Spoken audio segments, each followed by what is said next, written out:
Now an update on 12 badly abused and neglected dogs in Manatee County. Some of the dogs were in such bad health they had to be put down.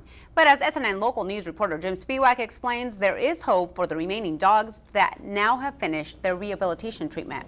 Well, the dogs were in deplorable condition when they first encountered them, but now the folks at the Manatee County Animal Services Division has nursed them back to health, and these dogs are ready for a second chance. Dogs are often referred to as man's best friend. That is unless you keep your dogs in such dire conditions, they live on the verge of death. They were kept in small boxes. Some of them had little or no food or water. Some of them were kept in their own feces. Some were exposed to lime, which caused skin irritant and skin burning to them. Those were the conditions Manatee Animal Services found 12 pit bulls in a Manatee residence back on September 19th. 3 of the dogs were in such bad shape they had to be put down. After filing a petition with the courts, Animal Services was awarded custody of the dogs in October.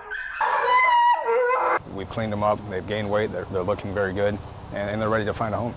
The pit bulls are 6 to 8 months old, and experts say are still young enough for an adoption family to make a lasting impression.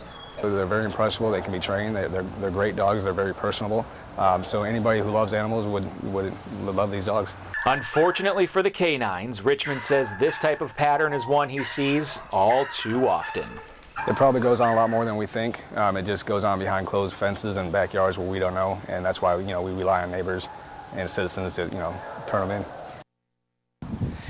Now, the folks at Animal Services could not confirm in this particular case, but they say in their previous dealings with dogs like these and situations like these, they often lead to dog fighting rings. Now, the previous owners of these dogs, Kirby Gant and Elvoid Kennan, were charged with animal cruelty, and they're left with 2 options. They can either plead guilty to lesser charges, or they can take this to court. Reporting in Manatee County, Jim Spiewak, SNN Local News. Officials charged the previous owners of the abused and neglected dogs with animal cruelty. Now, if you're interested in adopting any of the 9 remaining dogs, you can call Manatee County Animal Services at the number on your screen. That's 941-742-5933. You can also visit the website mymanatee.org/pets.